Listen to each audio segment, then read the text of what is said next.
Hello and welcome to SpyHards Podcast. I'm Agent Scott. And I'm Cam the Provocateur, speaking in jargon and technobabble. It's gobbledygook, Cam. Mark, thick ice, 18 feet. Mark, thick ice, 12 feet. Who is this Mark? Why is he so famous? Why does everyone know him on the submarine? I don't know. They keep calling him out, but he never answers. Well, we are about to get under the ice and get on with our mission, but we're trying something new in 2026. We're reacting to our previous week's episode. So we've got your thoughts in on what you thought of Ballistic X versus Sever, and we're going to read some of our favorite comments back to you. Don't forget you can write in and let us know what you think of the films at mail@spyhards.com, or you can reach out to us on social media, and we'll talk a little bit more about that at the end of the show. But Cam, are you ready for some Ballistic X versus Sever aftermath? Open that mailbag. Let's get ballistic with the letters. Oh boy. Well, the first one comes in from the Double O Dispatches, and they write, I actually like this film. Oh, that's that comment out the window already, isn't it, really? I like that they have to say that, like, I actually like this film. I actually like this film. It's like they are aware that other people don't. Yeah. Not great, but watchable. Apparently that puts me in one of the smallest minorities in my entire country. I am not joking. Well, you know what, though? It's like, we did find some things to like. There is, some practical pyrotechnics to appreciate. I like some of the action. I can see someone kind of being entertained by the style of it. So I get it. Well, on the other side of that, Bond Vivant on Instagram wrote to us and said, every few years I convince myself, I don't know, with those two, is it really as bad as I thought? And it always is. You know what? I have to give this person points for going back over and over again, trying to perhaps try to correct a record, but Really got that sort of goldfish mentality, just like, I've forgotten what I thought about that film. I'll try again. It's like Dory in Finding Nemo. Yeah. What's the just keep swimming? So I don't know, just keep watching Ballistic X versus Sever. Do you have a movie like that you keep going back to over the course of your life? Like one where you're like, I've never thought it was good, but for some reason I've watched it over and over again? Like kind of like a comfort food movie in a sense? Or maybe given kind of your tastes, like a Star Trek film that you've never thought was good, but you keep watching? I think that's probably Star Trek V. That's the one? Like, I know that there is richness to that film. Yeah. But the awfulness often pushes me away around about the 30-minute mark. Right. I would say for me, I love the Batman films, and the number of times I've watched the Schumacher Batman films. You know, it's they're a little bit more like nostalgic for me. Like, I don't mind. I actually have a little bit more of a love for the third and fourth than I do the first and second, despite knowing that the first and second are much better films. See, I hate the third and fourth. I think they're like terrible. But I saw them both in theaters. Like it so was did like I. Robin, get over it. I was like 6. Get over it, 6-year-old Scott. You were like 20. Like, I don't like this. I'm Cam, and it's not in the comic books. I was 14 and 16. Yeah, like a moody teenager. I was 6 and like a greasy, like chubby little boy. I remember I was so excited for that third one because I loved Batman and Batman Returns so much that I actually made my own program for Batman Forever in advance. I still have it in storage. Really? And yeah, and I could not have been more excited. Like this was a labor of love, this program. My mom had a t-shirt made for me with the artwork, the poster on a white t-shirt. I am special. Please bear with me. That I could wear to see it opening night. And I remember just feeling more and more crestfallen over the course of that 2 hours. That's a real shame. When you say like a book, like was it like a playbook, like you get on the West End and on in New York, Broadway? Yeah, that's right. Yeah. Okay. Did you like cut out pictures from magazines and stuff? 100%. Yes. I kind of want to see this. I can dig it out of storage and take a screen grab. Yeah. What were you most excited about with Batman Returns? it was the combination of the next Batman film, because I so loved the first two, Yeah. and Jim Carrey as the Riddler was like, oh my god, not only Mhm. am I getting a third Batman film, but they have Jim Carrey as the Riddler. My god. See, I was super excited about Tommy Lee Jones at 6. I just couldn't wait for his performance as Two-Face. You could really relate to his energy at that age. Yeah, he's really zipping and zapping around. I swear that guy Ugh. is just channeling what's his name in the first one, in Joker. Yeah, he's just doing Jack Nicholson Joker. Yeah. Yeah. That's a shame. You could have done Yeah. more with it. I think you should have stuck with the original plan and having old Landau Calrissian as Two-Face. Billy D. Williams, Scott, he has a name. I have a graphic novel written by the writer of the first Batman, where he actually wrote a third, like what his third idea would be, and it does feature Two-Face. And in the artwork in the graphic novel, it looks like Billy D. Williams. I haven't read it yet. I picked it up fairly recently, so who knows? Maybe it's great. As you can tell, Cam's really chomping at the bit to get that Billy D. Williams Two-Face. I've been busy.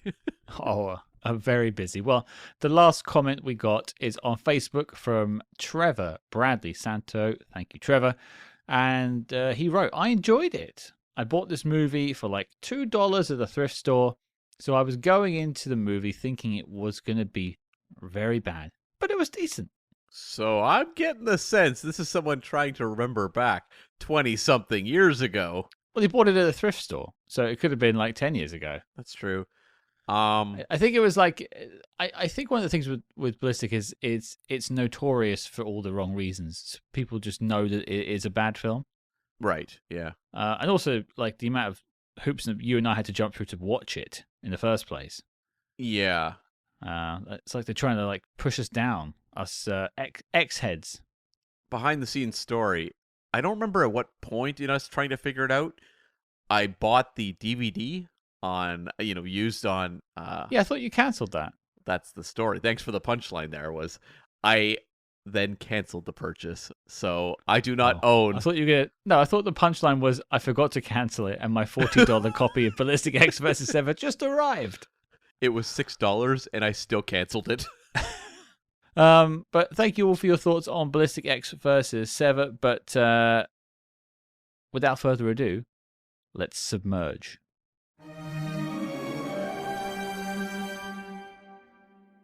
Well, Cam, this week's film, they say it takes a village. Well, frankly, I think it takes an army. Mm-hmm. And what I've done is I've assembled a team of experts, a team of fighting experts. We've picked them up in transit, which might be a line that will come back to haunt this film later on. Making as a show their second appearance, or as a team, it's a bit different. Welcome to the show, Mr. Robbie McGuire, Mr. Matthew Moss, the Fighting on Film team. Hello, boys. How are you? Hello, chaps. Very nice to be here. Yeah, hi. No, we're good. Yeah, nice to make my second appearance. Nice for Matt to show up this time. I know. Very good of me, wasn't it? It was. I was yeah. brought in on a helicopter dangling. You were. More on that later. Which one of you is Ernest Borgnine in this in this analogy? It would be me. Wouldn't Borgnine's a bit of a dresser, so I think it's you. Yeah. it would be me. Yeah, it would be. Okay. Yeah. All right. Well, gents, we'll get into the film that we've already alluded to in just a second, but it's been a beat since Fighting on Film has been represented on SpyHards. Welcome back. Good to have you here. What's been new with you guys? What's been going on the last few years? Just been plugging away, haven't we, really? Yeah, I mean, war movie review after war movie review. Yeah. Yeah. Just still loving it, still watching war movies and talking about it and forcing people to watch some war movies they don't know they need to see and some they really wish they hadn't afterwards. So. Yeah. Seeing basically December when we're recording this is always the month where I decide to kill the show with random gubbins, and I haven't done that this year, so it's a bit weird. Yeah, we've done movies people have heard of, but yeah, no, it's going really well. Like we're in a good place. We're really happy with sort of things we've achieved this year, and guests keep wanting to come on, and production companies keep sending us movies and inviting us to things. So we must be doing something right, Matt, mustn't we? I think so. I mean, think the main thing is we still enjoy doing it. Oh, And God, yeah, that's it's the whole 5 years point. this year, which is, it's a big thing. I think that's a big thing for an indie pod, as you guys know. Mhm. Yeah. And I suppose, like, for those who are perhaps hearing of yourselves for the first time, I always think we're like brothers, our two shows in this indie pod universe. We look at spy movies, you look at war films. But what's sort of the MO of Fighting on Film for those who've never heard the show? Well, it's Matt, do you want to do the tagline or shall I? You do it, mate. You deliver it the best. Well, initially it was everything from chivalry and swords to the Normandy landings, and then we used that for about 3 or 4 years, and then we realised that, well, no, it's not, because we cover modern war films as well, so we've dropped that. But Yeah. it's essentially, if there's a war movie, it doesn't matter what year it's from, doesn't matter what genre, what subgenre, whether it's black and white, it's a talkie or a silent film, we'll try and cover it because it's such a huge genre. And our whole MO from the start was the obscure things and the ones that because quite famously, me and Matt sat down when we started and we said, well, if we do the big hitters, we'll be done in a year, and that'll be it. Yeah. So we kind of want to find a really good level of okay, so scrap that. So I say on the show, you can't do the major leagues every week. You got to go down to like the minor leagues and the A leagues for like a baseball analogy. Or for the British listeners, you can't do Premier League. You got to go down to like the Isthmian Division 1 and go to the trenches. So like that's what we say a lot on the show, isn't it, Matt? Yeah, it is, and that's another one of those things that we kind of parallel you guys as well, because you do some of the more obscure spy movies, which is great. I think giving listeners things that they may not be aware of is always a really good thing, because that's the spice of cinema. There's stuff that everyone knows about, and then there's stuff that might be a little bit more obscure. And I enjoy the really obscure stuff a hell of a lot. I think that's a lot of fun. I mean, they're the more fun movies to often review because there's no expectation from the audience. They're not tuning in saying, Saving Private Ryan is my favorite movie of all time. This better be the ultimate podcast episode. You give them something like we've done, like tonight we raid Calais, which is I don't know if you guys have covered that one. Yeah, I listened to that one recently. Yeah. Yeah. So like that one, when you put out that episode, no one is tuning into that one being like, this better live up to my expectations of what that movie is. They more get to listen to it and be like, wow, that was really interesting. I should check that out. That was fun. Yeah, exactly. I also tend to find there's like a Venn diagram of, because, like a lot of the time films that are popular are often popular because they're generally good or at least well known. So there's like a good pool of films that people know to be good films, and you'll do those. And then there's a pool of films you don't know that are often shite, and that's the reason why you don't know them. But sometimes that Venn diagram crosses over, and you get these unknown films that are great, and you go, look at this, look what we found. Oh, well, massively, yeah. And I bet you've had a few of those. Oh yeah, I mean, one we always go on about is Nine Men, which is a 1943 Ealing Studios movie, which is, no one's ever heard of it, but we always say it's like one of the best British war movies of the 1940s, made during the war. Yeah. It's phenomenal film. That is always our go-to, case study for that. What's like the obscure Documentary one? realism, isn't it, Rob? Documentary realism, yeah. Ealing Studios, yeah. Matt has to get it in there for me. But also, it's like when you you think, oh, we'll do like a B movie this week, or we'll do like a theme month, and we'll find some really random gubbins and see what happens. But then you come across like little gems, like is it another McLean adaptation, Matt? The train one, Death Train, was it called, with Pierce Brosnan? Oh Yeah. yes, yeah. Oh, aka Detonator. Yeah. Isn't like Patrick Stewart in that? That Detonator. Yeah. Pat Stew's in it, and like that's on the surface, that's like a sort of rubbish, straight to video sort of schlock fest. But then when you watch it, there's actually like some care and love behind it, and it's got some really good performances, and that's what we love finding out on the show. And go, hey, like just look below the surface a little bit here, and there's actually something really fun. Like it might not be the most, the almost auteur piece of cinema, but it's still enjoyable and fun, and isn't that what movie watching should be, as well. I had a question for you guys, because Scott and I have something called the Disavowed list, where we have like our list of like the bottom floor of the spy films we've tackled, the ones where you go like, we've seen how low they can go, so we can appreciate how high they can go. Along the way, what have been some of the war movies that you guys have watched that really hit that like, what was that? This was terrible kind of criteria? Well, there's two strains of thought on that, isn't there, Rob? Where it can be good bad and it can be bad. Mhm. So, and that again is, as cinema always is, it's subjective. So that again is subjective. You have to be, in the mindset. But things like the Heroes of PT-116 with Danny Trejo and the Asylum movie, basically any Asylum movie, if you go into it having enough beers, it's a good bad. Sure. But some films are not bad. But yeah, I don't think we've ever thought about doing like a list of movies that are just unwatchable. Yeah, Because we always end up saying at the end of an episode, like, we personally didn't like it, and you might not want to bother, but if you got 90 minutes, like, go and watch it anyway. Mhm. Like, so you might as well just watch it because you might love it. Like, because obviously, as Matt said, film's subjective. I mean, I thought that to sort of link it into your show, when we covered Allied a few months ago, I was really looking forward to that. You see Zemeckis, you see Brad Pitt, you're like, oh my God, this is going to be great. And you watch it and you're like, what is this? Like, this doesn't work. Like, it almost gets there. And that can be more annoying because you kind of go in with this preconceived notion. And then what you end up reviewing is just, you're kind of like scratching your head being like, well, this didn't work. How does this not work? Like, it's odd. But exactly to your point, Cam is smiling. And of course, this is an audio show, so you can't tell. But Cam is smiling because I was thoroughly charmed by Allied. For some reason, it worked for me, and it worked for our guest, and therefore it made the knock list that week. So it is actually one of our favorite spy movies. Like, it's crazy. The subjectivity of cinema is exquisite. That's it on the nose right there. That is so interesting.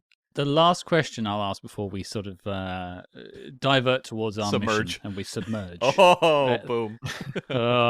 In Patrick, we've been doing this too long, Cameron. The films that we bring up from time to time that have never been heard of, like the Civil War spy movies and things like that, 1920s like silent films and stuff like that. We call them SpyHards specials, which is something we coined and has now become sort of the go-to term for everyone. Do you have a term for the ones you kept saying gubbins? I wonder if that's something you actually say on the show. But is there a term you use for your sort of fighting on film specials? No, we kind of but we know when we're doing them, though, don't we? Yeah, we know when we're doing them. Yeah. Like, on an episode, because we'll start sort of saying our final thoughts before our final thoughts, and sort of find a review that strangely agrees with what we're saying. However, we don't look at the retro review before it's picked, so it can't taint our review and on the show because we like to go in blind. But sometimes when it all aligns up, and you end up just sort of having a laugh and picking weird things out. And if you're listening to a Farting on Film episode and me and Matt go on like a mad tangent, like one time we started talking about tin sausage rolls from the 70s. If we're doing that, then the film is not going to make any kind of list. Yeah. Sure. Usually that's kind of, you can tell when me and Matt are sort of on fumes for a film. I think Cam and I tend to stray off into just talking about the state of cinema and how like everything's on fire. Oh, we go there as well. Yeah. Oh God, yeah. Well, speaking of the opposite of on fire, I suppose there's not a lot of fire in this, but there's certainly a lot of ice. Cam, what are we talking about? We are talking about 1968's Ice Station Zebra, directed by John Sturges and starring Rock Hudson. Did Sean Connery just introduce that film? Yes, he did, actually. Ice Station Zebra. I was bringing in some Hunt for Red October energy. It's all submarines. It's all related. One thing only, Vashley. Okay, very good. Ice Station Zebra it shall be for the rest of the episode. Sounds good. It cannot be known as anything else. Yeah, this is an interesting one. It's nice to go back to Alston McLean, which I'm sure we'll talk about. But just to introduce it for those who have never heard of Ice Station Zebra or Ice Station Zebra. It's actually really hard to say. Right? Yeah, I'm British. It's easier. But here is your synopsis. Ice Station Zebra, an American nuclear sub, a sky full of Russian paratroopers, a race for the secret of Ice Station Zebra. I like that. That's pretty good. Pretty good. I mean, technically, it should be Ice Station Zebra, shouldn't it? It's a British research station, so. Oh, really so it's actually should be Ice Zebra. Station Zebra. Yeah. Yeah. Okay. All right, we're already like, there's already a tiny critique from all three Brits in the room here, which is I'm all for. But here's the rest. A top-secret Soviet spy satellite using stolen Western technology malfunctions and then goes into a descent that lands it near an isolated Arctic research encampment called Ice Station Zebra, belonging to the British, which sends out a distress signal before falling silent. The atomic submarine Tigerfish, commanded by Commander James Faraday, is dispatched to save them. And boy, is it. Boy, is it. A question to everyone in the room. When you hit play on your DVD or your Blu-ray or streaming, wherever you watched it, was there a musical interlude before the film started? Hell yeah, there was. Yeah, there was. Yeah. I was really confused by that. I think we were all confused by that, yeah. I thought something had gone wrong. I wasn't. I was like, tone set. Yeah, I made a cup of tea, had a cigarette while that was going on, and it was still going on when I sat down. I was like, "Oh my god!" Like I thought my stream was a bit weird. That's filing into the theatre music, that right there. That's what that is. God, yeah. I was just standing up and saluting the whole time. I was just crying. Did you guys get the intermission? Yeah. Mhm. Yeah. I Okay, didn't. cool. You didn't get the intermission. That's wild. You didn't get the intermission? No, mine just didn't have it. Oh. Robbie disassociated mid-film. Yeah, he just spaced out. Literally, right? So we're skipping way ahead, but the submarine comes out of the ice, and I'm like, oh, I need to go to the bathroom. Mm. And so I hit pause, go to the bathroom, like, oh, I fancy a cup of tea. I make a cup of tea, sit back down, hit play, and then it goes to the intermission. I'm like, I timed that perfectly. It's like they knew. They knew. My bladder knew. Well, okay, I'll throw the question out before we go behind the scenes or under the ice, I suppose.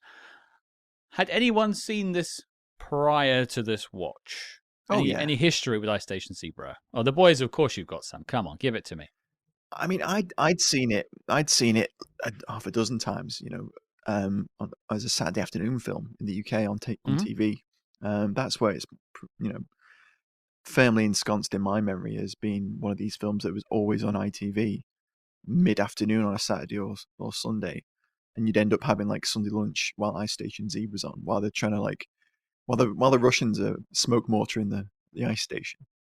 You're eating your roast. That's the kind of memory I've got with it. Wow. That's very specific. I'd never seen it in full. I'd seen like one clip of it, and then Matt told me we were coming on to do it with you guys, so I watched it. Which bit had you seen? The ice or the station or the zebra?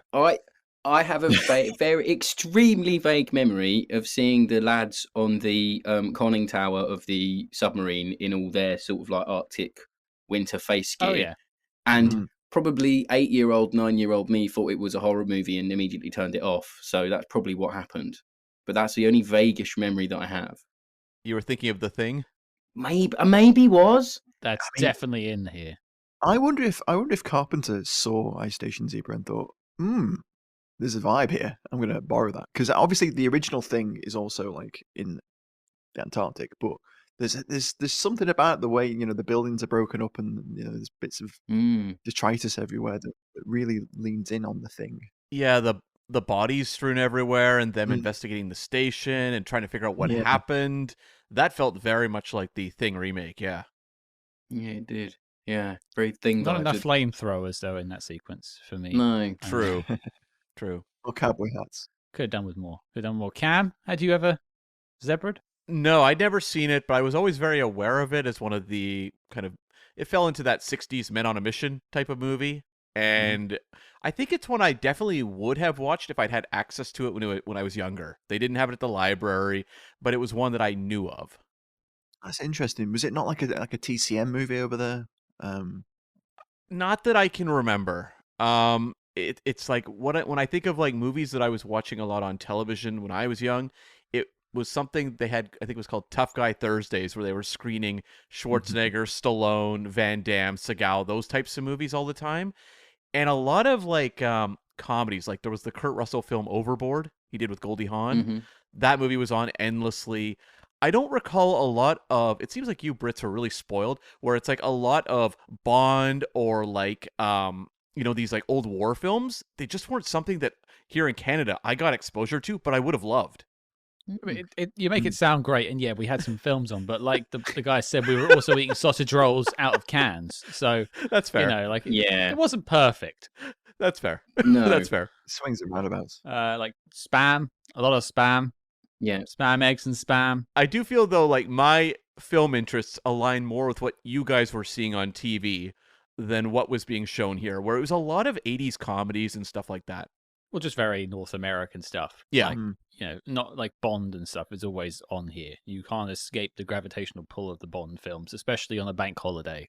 Yeah, we had a Bond marathon that ran every year, but that was it. Well, maybe now Amazon's got the rights. Who knows what will happen there? Well, they're coming off again, as of now. Oh yeah, that's right. I mean, I guess like cable to us like comes in later than maybe it did in Canada and the States, because I don't think we started really getting like that until like the mid 90s, early 90s. Yeah, we? Sky Movie started in like 92, 93. Yeah, something so like we had that. less. We had what was on, so it was always a war movie on like BBC Two on a Sunday.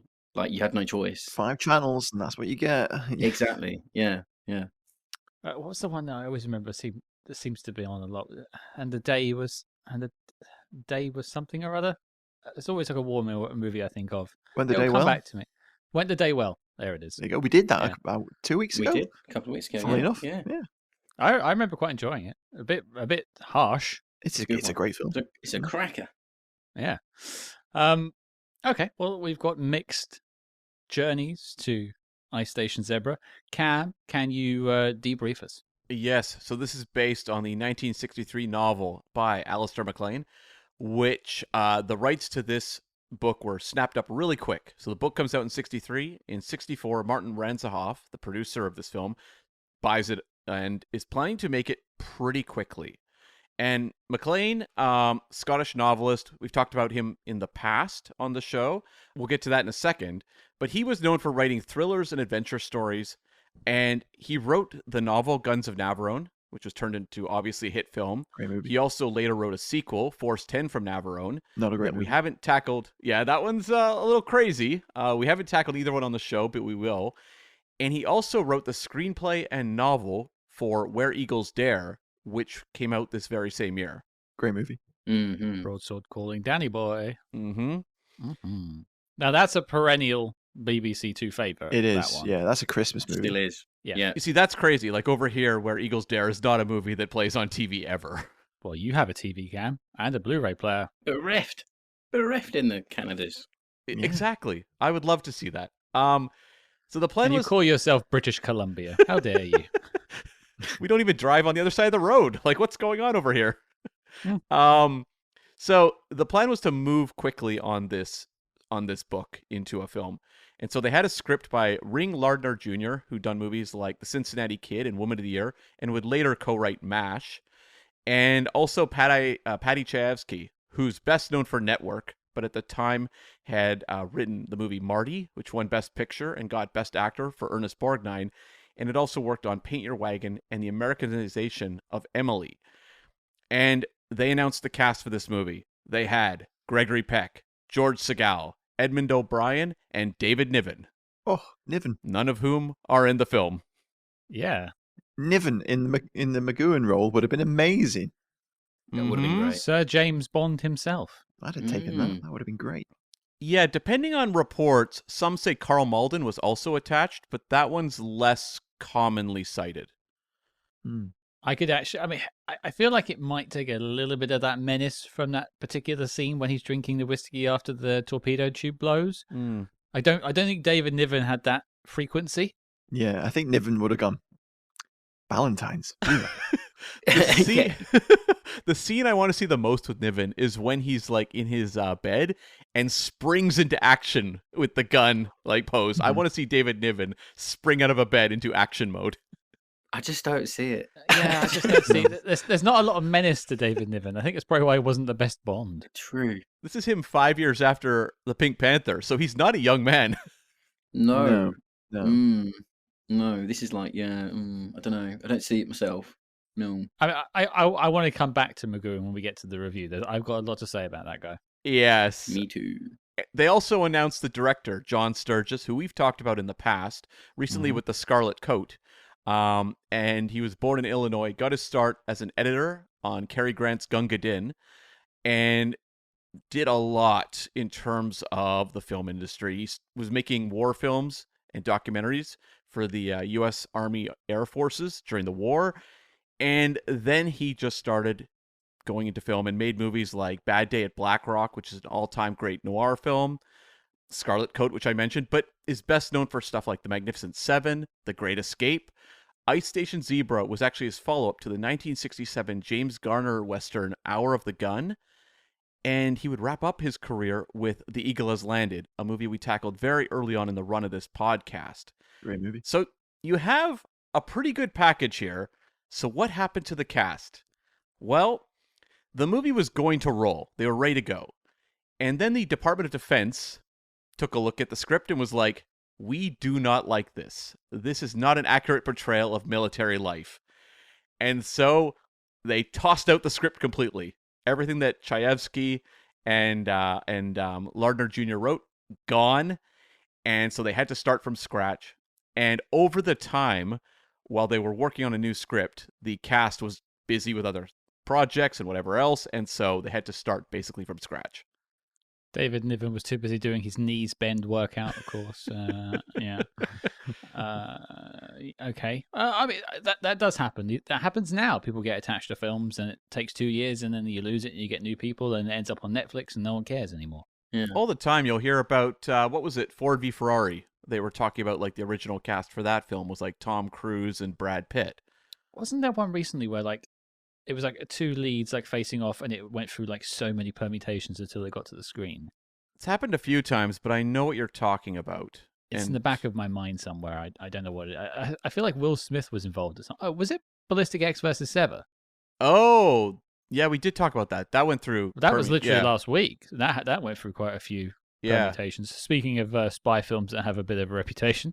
Yeah, I had that on Game Boy. That was a great Game Boy FPS, if anyone remembers that. The game? We didn't even talk about the game in the review, but that game was so good it had a sequel. Yeah, it's great. Great one. The film didn't get a sequel. Well, yeah. So there is a story credit on this film by Georgia-born writer Harry Julian Fink, who started out in radio in his late teens and jumped over to TV in the late 50s, started on shows like Matinee Theater, The Rifleman, Tate, Have Gun Will Travel, and then got his big film break writing the 1965 Western Major Dundee for Sam Peckinpah, a movie that went through a lot of studio meddling, but a very good film nonetheless. Yeah, it's a great movie. And then he jumped over to TV for a few years after that project, and then came back for Ice Station Zebra. He doesn't have a huge filmography, though. He would team up with his wife, Rita Fink, and they would write two John Wayne films after this, Big Jake and Cahill, U.S. Marshal. The former pretty good, the latter really bad. And they also wrote Dirty Harry, a movie that probably paid them some money over time. Yeah, that's quite a pedigree, that, isn't it? That's not bad. I think I've heard of it. Yeah, they didn't work post 1973, where they had like credits on Magnum Force just for original material. After that, it's just characters created by stuff, and they probably just live decently off Dirty Harry money. Wow, yeah, bet they got residuals on all the Dirty Harry movies. Cashing them checks weekly, yeah. And the screenplay was given to Douglas Hayes, born in California, a writer, director, and occasional producer who started out in 1953 on the TV program Your Jewelers Showcase. And also the TV series The Adventures of Rin Tin Tin, which he wrote 44 episodes of. But he was a guy primarily known for TV. He did write some pulpy adventure films and westerns, but spent most of his career working on shows like Maverick, Tales of the 77th, Bengal Lancers, Thriller, and only has a small number of films. In 1964, he wrote and directed the Anne Margaret film Kitten with a Whip. And in 1966, the Foreign Legion adventure Beau Jest, I think is the pronunciation. Okay. Mm-hmm. A Beau Jest adaptation. Wow, nice. I'm going to take a punt on that Anne Margaret film, that at some point she goes nuts and dances. Must. 64? I mean, she's dancing right through the whole film. That's all she can do, and she does it well. Doesn't dance through Beau Jest, though, from what I've heard. I have no context on Beau Jest. Is it not a danceable film? I don't think so. No. But it's in the title, Jest. Oh, We've done one of them, Matt. Beau Jest. No, we've done one Legionnaire film, which was It feels like we have. Yeah. Well, you see, you do one Legionnaire film, you do them all. Really, they're all Pretty much. They go in the desert, they Yeah. get attacked by the Bedouins, they all get wiped out. Something happens along those lines in a Legionnaire movie. We did the one with Gene Hackman. so you haven't done the one with Van Damme. No. I love the Legionnaire. I think that's a great movie. There's some really great little set pieces in that film. I mean, the film's not great, but the set pieces are good. Yeah. I should caveat. So Hayes mostly stuck with TV his entire career after this movie. He did, though, write in 1972 the George Papard espionage thriller, The Ground Star Conspiracy, which we'll tackle some point in the future. Ooh. Who is it? George Papard, did you say? Yeah, that's right. Okay. Yeah, he's had He passes your test. he's had an okay track record on this show, I think. Mm-hmm. Have you guys done Operation Crossbow? He's good in that. Yeah. Oh, yeah. Yep. Yeah, he's good in that. I always just remember the blowing up the rocket base at the end of that film, and the Sophia Loren 10-minute cameo. Yeah. The star of the film, Scott. Get it right. Yeah, sorry. The credited lead of the film is there for 10 minutes. Yes.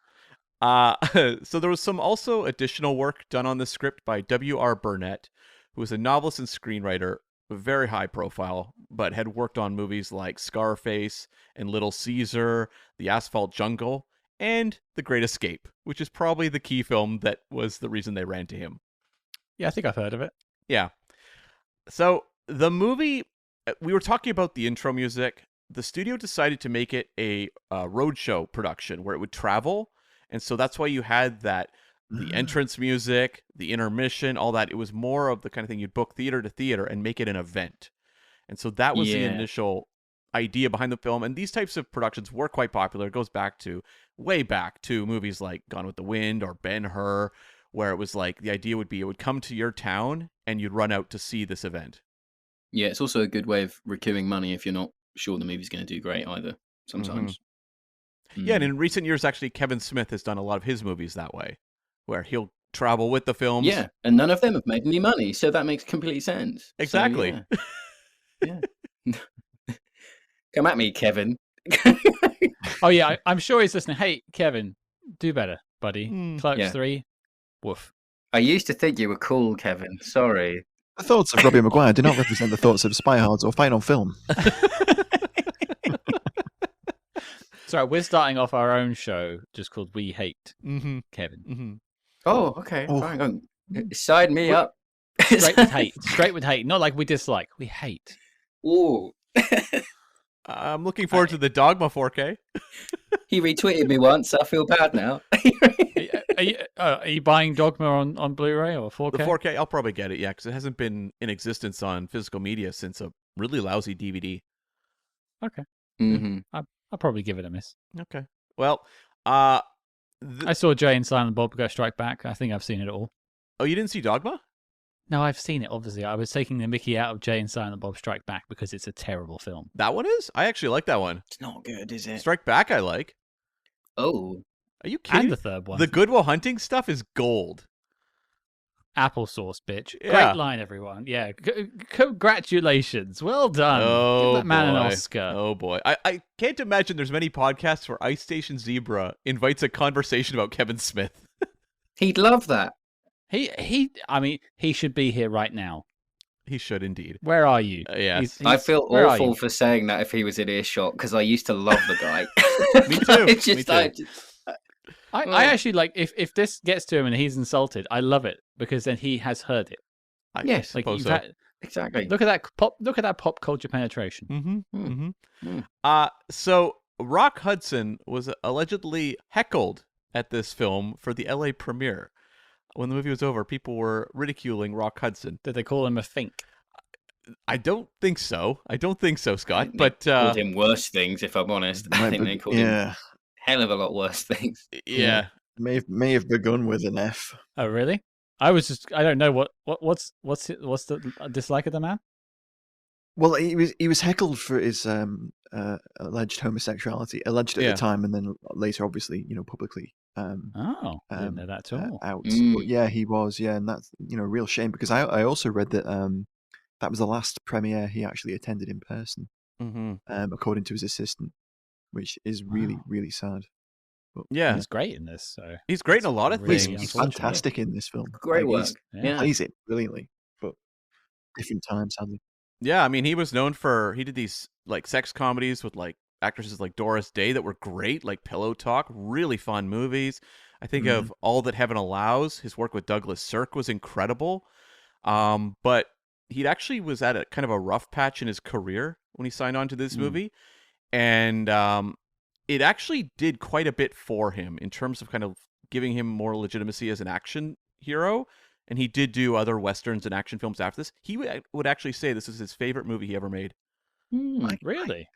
I really do rate Rock Hudson. I think he's a good leading man. I think he's, obviously he's such an interesting person in general, but I think, yeah, he's really good in this. I think he's one of the film's strengths. I would agree. The budget for the movie is between 8 to 10 million. 8 was sort of what they allowed, but it seems like it went over into 10 million. And domestically, it did $4.6 million. So it was not a hit domestically. No. Nope. It's not actually ranked on year lists, but it would be somewhere in the 20s if it were to work, and just given the amount of money it made. The top 3 for the year. Number 1 was Funny Girl, the Barbra Streisand film. Number 2 was 2001: A Space Odyssey. And number 3 was The Odd Couple. So it's pretty good trio of films there. I mean, it did only come out in October '68, didn't it? So Yeah. I mean, does that hit the rankings? I don't know when the dates begin and end. But yeah, it's a weird one. Well, films like in those days played over months, didn't they? Mhm. Like they'd be released staggered. So I'm sure it was going into like 69 and Roadshow. Yeah. So yeah. Yeah. Who knows? I'm sure in VHS, Betamax, Blu-ray, DVD, probably a 4K out there in home video sales, it's made its money and more. You'd hope so. Yeah. And I would TV imagine. broadcast. Yeah. Yeah. It was up for 2 Oscars. It was up for Best Visual Effects, where there was only 2 nominees. Ice Station Zebra and 2001: A Space Odyssey. What do you think won? Oh. I'll give it credit. The shot of it submerging and stuff, where they've got the camera tracking on either the real submarine or a fake one, is stunning. Mhm. Like you could put that in Avatar and it would still look good. Yeah. Like, it's that good waterwork. I think the model work in this is phenomenal. I think Model work is great. Yeah. the space stuff at the beginning looks great. It has that kind of obvious model texture to it, but it looks really, really well done. I came across one of the MiGs that was used, for the end of the film when there's MiGs overflying the station. Yep. And the detail on that little MiG model, I came across one of the models on an auction website, and the detail on that was really impressive. And I don't know, I think it's obviously not Space Odyssey levels, but I think it's up there. It's pretty impressive. And now, of course, that MiG is sat on your shelf behind you, right? I wish. It had already ended. The auction had ended. So, Ah. yeah, I was like, oh. Do you recall how much it went for? It didn't say. It didn't have the listing. It just said sold. Yeah. I hate it when auction sites do that. I want to know. Yeah. That means it went for money. Yeah. Hmm. It was also nominated for Best Cinematography. This one's a little tougher to guess. I'm going to see if you guys can predict what All won. right, we'll do a little panel. We'll see if we can pick it. Okay, the nominees were Romeo and Juliet with Olivia Hussey, Funny Girl, the Streisand film, Ice Station Zebra, Oliver, the musical based on Oliver Twist, which won Best Picture that year, The 60s one, yeah. and Star, which was a Julie Andrews biopic film. That's not the original Star is Born, is it? No. Okay. What won best? I'm going to say best cinematography. Cinematography. I'm going to say Oliver Ooh. Twist. I'd go with Oliver, but then a part of me wants to say Star because it's mad if it won that. Mm-hmm. Can I just hear the list in quick time? Of One more course. time. Romeo and Juliet, Funny Yeah. Girl, Yeah. Ice Station Zebra, Oliver, and Star. Notably, both Oliver and Star both have exclamation marks in their titles, so that was a trend in '68. Oh. I'm going to go So what are we going with, Matt? You're going with Oliver Twist. I Oliver think. Twist. Robbie, you're going with. I'll go Star. I will just. I'll. What was the first one? Romeo and Juliet. I'll just go Romeo and Juliet, so you can have a winner. And you got it right, Scott. It was Romeo and Juliet. What? Wow, there you go. Incredible. The only one I've never seen, I think. I've Yeah. never seen it either. How does 2001: A Space Odyssey not get best cinematography nod? Like, Yeah, that's nuts. Look, I don't think you understand the revolutionary camera work of Star. well, of course not. No, Not a clue. Okay.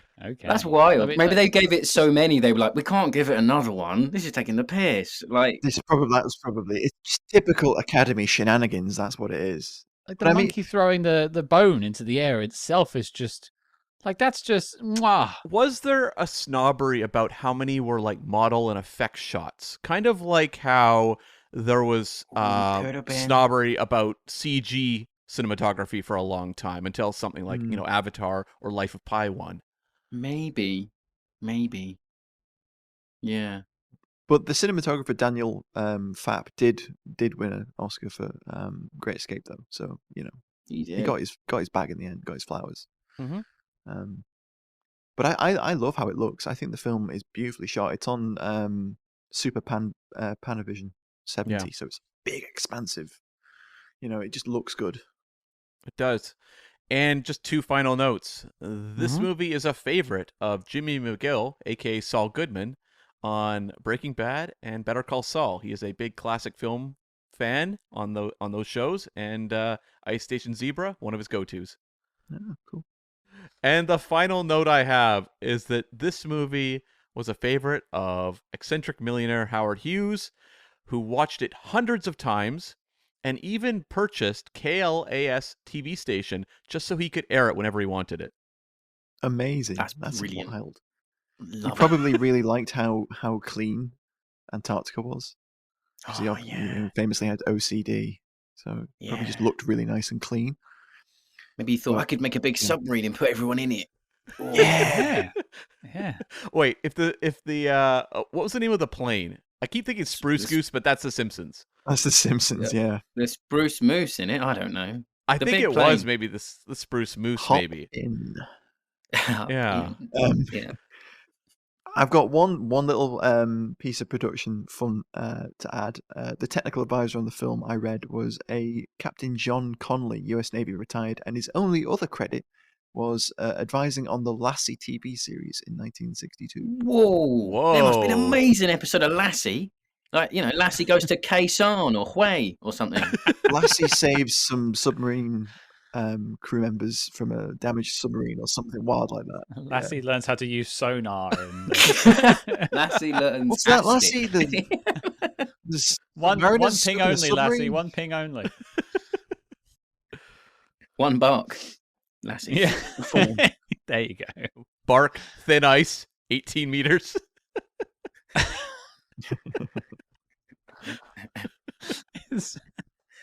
Wow.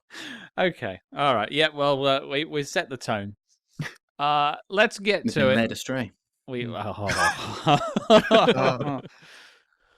This is If getting you're rough. trying to, Hey. look, if you're trying to derail me, you're barking up the wrong tree. Very good. That's a rough one, Scott. We had rough already. You doubled it. Sorry, Cam. No, you lost it there. Yeah. You doubled it. All right. Let's start our mission.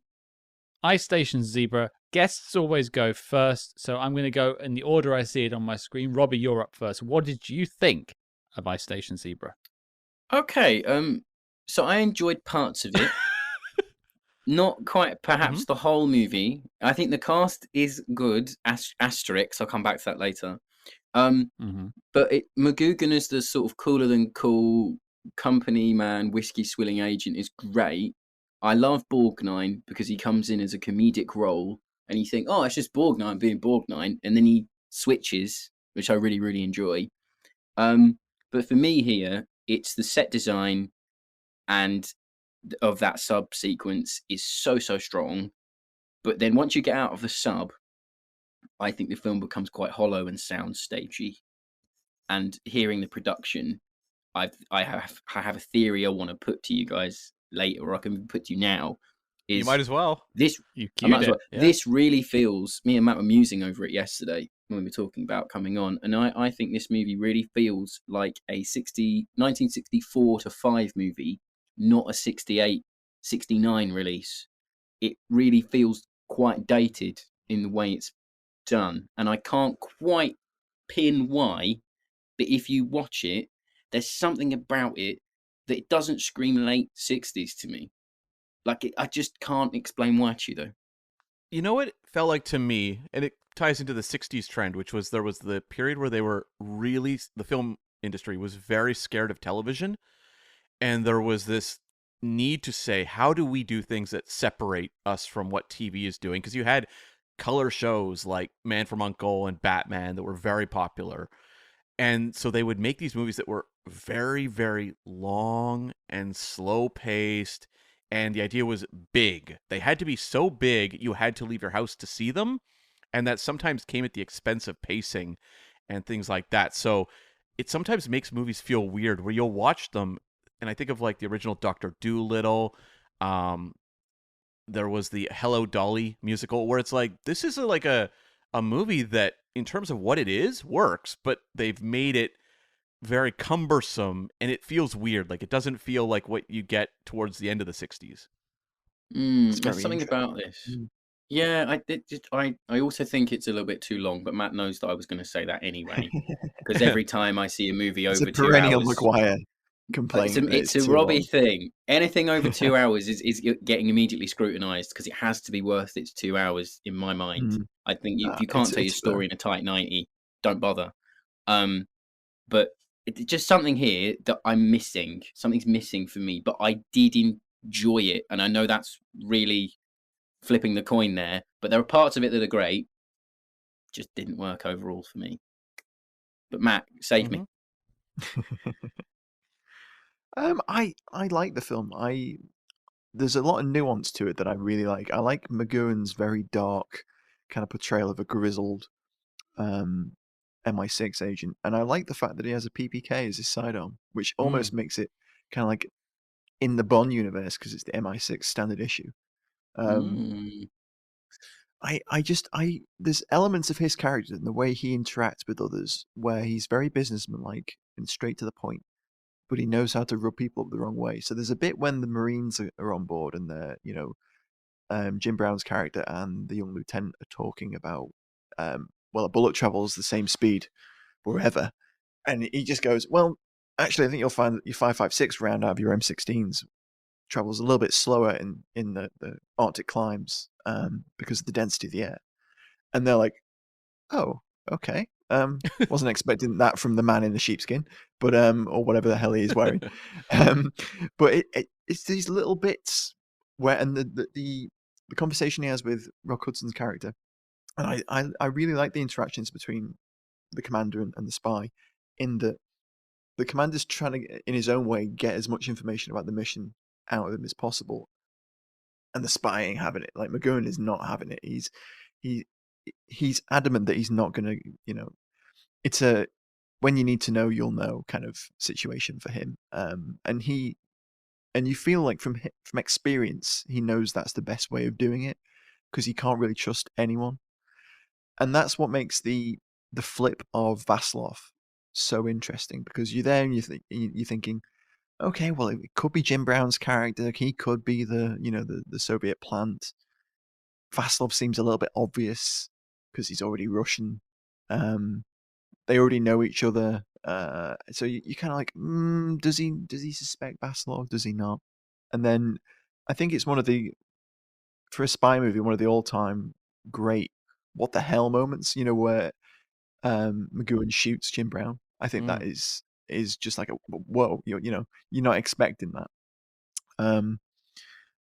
I think that's one of the strengths, the nuance of some of the characters. I know what Robbie means by the pacing being off. It does drag, and as you say, Cam, it's probably just that that was the approach and the style that they were going for, and you can kind of tell that because it has an overture and an interlude and has all these elements that are like this is a grand piece of cinema. Like, come and watch this grand roadshow piece of cinema. We've got like a concerto going for you. Like, it's not only a film; you're getting the whole experience. So, I think that's really interesting. But I also really like the level of detail that they go into.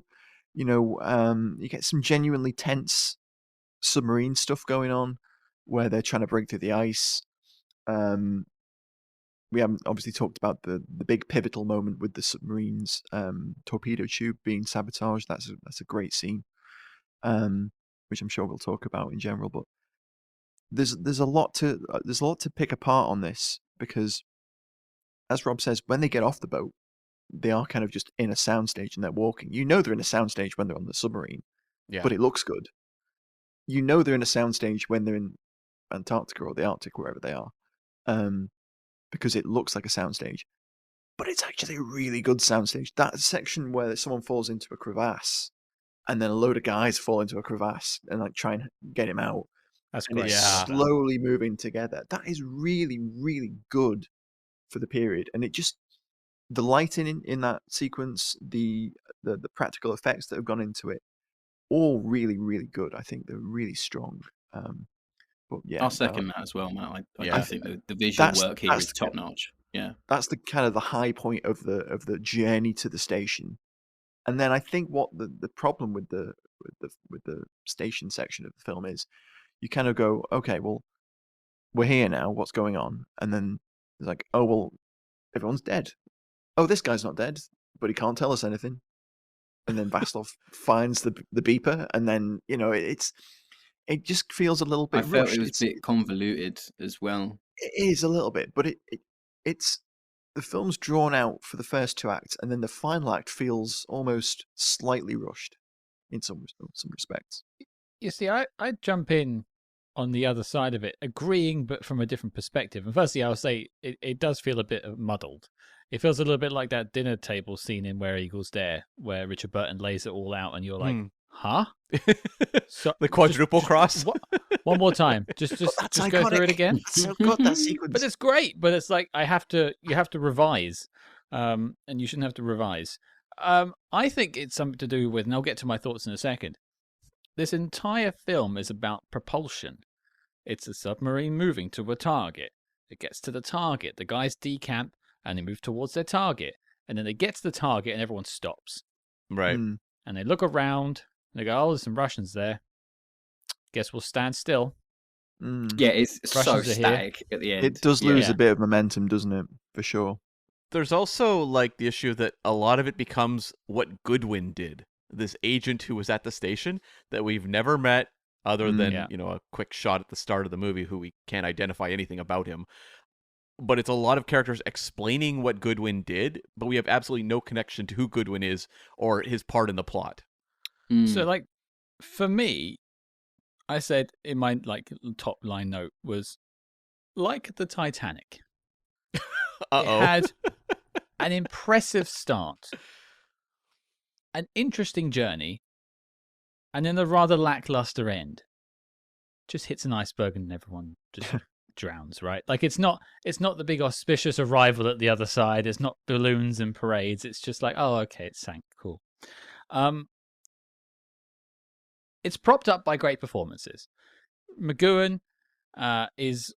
I've got a lot to say about him. I think he does a really wonderful job here. But I think, Borgnine does a great job. Hudson does a great job. Even some of the other, like Jim Brown and Tony Bill, have a great little camaraderie going on there. I think that Jim Brown's character is really interesting because the way he asserts dominance over the young white lieutenant is really quite nuanced when you think about it, because there's a career soldier who's a major in the US Marine Corps, black, and he's able to kind of dominate the lieutenant, but also then he has that really interesting interaction with Rock Hudson's character where they're equals, but he's standoffish. And there's that great moment where they bring in the young lieutenant, and he then sits down, and to put him on par with everything. And it's a really interesting sequence. He's great in the film. I really like Jim Brown's. That was probably a note from the Lassie guy. Maybe. Yeah. Yeah. No one get up, the dog will go mad. Sorry. Yeah. Sorry, it's remembering Lassie. It's just bad. Yeah. So I will also add the other thing I'll get into in the like section, that if you are a fan of, and again, red alert, there's a Star Trek reference. I like Star Trek partly because I like competency porn. Mm-hmm. And this film is full of competency porn. Mm. Like watching those submariners just submarine the shit out of that submarine. It's like professionals to the nth degree, and I love watching that. I don't want to see like someone's having trouble with work and they're outing their skills or this sort of blah blah blah. I want to see men or women later in when service expanded doing their job and doing it well, and they do. It's the same with the Marines, because the Marines are there, they're stripping the weapons down, putting them back together, stripping the weapons down, putting them back together, and it's the proficiency there as well. It's a theme. Yeah, and it has like a procedural feel in the film. Like it doesn't feel like the kind of it's trying to do the cartoonish version of this. It's trying to be as accurate as it can be. There was actually a TV series and a movie called Voyage to the Bottom of the Sea that has a very similar feel. I haven't seen the show, but the film. I've seen the movie. Yeah, I remember watching the movie and going in expecting something a little more like, like 20,000 Leagues Under the Sea kind of energy. And it is actually much closer to this, where it is like, this is a functioning sub. We are going to explain how things work. The Star Trek analogy is good as well, because this could totally be reworked into like a TNG episode or an original series episode. Yeah. Going to somewhere to do something with a we MacGuffin. need to go and pick up a probe that's accidentally scanned all of the neutral zone. Oh, it's the Cardassians all along. Oh, These are my kind of people. Yeah. Oh, wow. Cardassian shout out. I mean, fun fact, the MiG model that I came across was from the late Greg Jane's collection. And Greg Jane did all the model work on a lot of the Star Trek movies and Next Generation and stuff. So it was in his personal collection that they were auctioning off, which is sad, but yeah. Well, Cam, you can't leave us high and dry. We have to keep this unit together. What have you got? So I, as I said, went into this with kind of the memory that this fell into that same sort of category as The Great Escape, Dirty Dozen, movies like that, Where Eagles Dare. And it was definitely not quite matching the energy of those films, for sure. That definitely threw me for a loop. But what did completely wow me off the bat was the effects work, where when I saw that submarine submerge, and even the intro, which Matt mentioned, where you just see Earth and the satellite going around. I'm like, this looks like not Return of the Jedi, but I think of like the opening of Empire Strikes Back with the probe droid going down to the planet. And I'm like, this is incredible. This is 1968. That's like 12 years later. Why does this look absolutely beautiful? And a lot of this movie did. So like there was a grandeur and a majesty to the filmmaking and to the effects work that really did completely bowl me over. The pace of the movie, however, constantly kept me at arm's length, where I would be, I am so in for this. This is like giving me that, 60s style of filmmaking that is incredible. It's even, it's interesting. It comes out the year of 2001, which is also raising the bar. This felt like it was raising the bar as well, just in a way that maybe isn't as acknowledged as 2001. If 2001 hadn't come out, I think this would have been like, wow, look at this space model work. I agree. Yeah. And so I was legitimately on board, but I did find like it just kind of broke me down over time. Like the pace of it was so slow, and I just never felt like the characters were drawn in interesting ways where I really want to know what McGoohan was up to. It's interesting that he was someone they looked at a lot for James Bond back in the day, but he was, I believe, quite religious and was not interested in playing that character. Interesting. You can see it, though. You can see how he has that. And he reminded me a lot of Robert Shaw in From Russia with Love. There's a similar kind of Red Grant energy that he has throughout this film that electric to watch. So it was like it had these elements that I was constantly falling back in love with over the course of the movie, but it just kept pushing me back. And, normally when I take my notes, I'll find, most movies are about 2 hours. And when I get to the end of the first hour, that's one whole half page of my notes filled out. I got to the halfway point and I had like a quarter of like the notes I would normally have. And it was just like, it's not giving me a lot. It's kind of stretching things out in ways that I'm finding frustrating.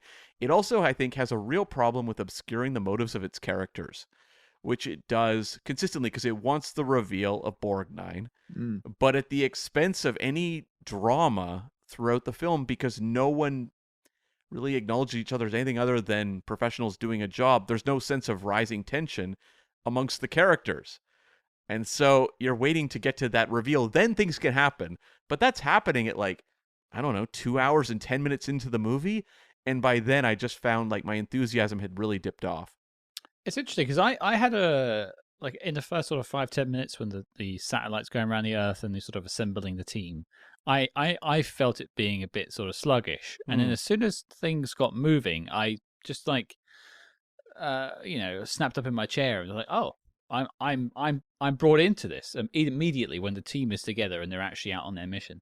So I can kind of understand it, but I got pulled in eventually. I was the same. The minute they broke the ice and they get out of the ship, I was like, right, we're on. Something's going to happen here. I've had enough of them in this submarine now. Yeah. I think the film would have been stronger if there'd been a bigger confrontation at the end, because the firefight at the end isn't great. It's not particularly, as Robbie said, it's static. It doesn't last very long. Only the young lieutenant gets shot. If there'd been a bit more of a firefight, although the smoke section that looks really cool. The little fight in the smoke mortars. That's that is good. I'll give them that. I think the film, it's a great submarine movie, but then they try and do the spy bit as well, and it's like, there's some really cool submarine stuff, like Rock Hudson taking Ernest Borgnine to the reactor room, him looking down into the reactor. That would have not happened, obviously, because the reactor's covered like a dozen layers of lead, and you can't see a radioactive glow. It's not Chernobyl. He's not like, oh, what is this rock on the ground? Why is it warm? It's not like that. But he opens a hatch, and it just this warm orange glow, and Beautiful.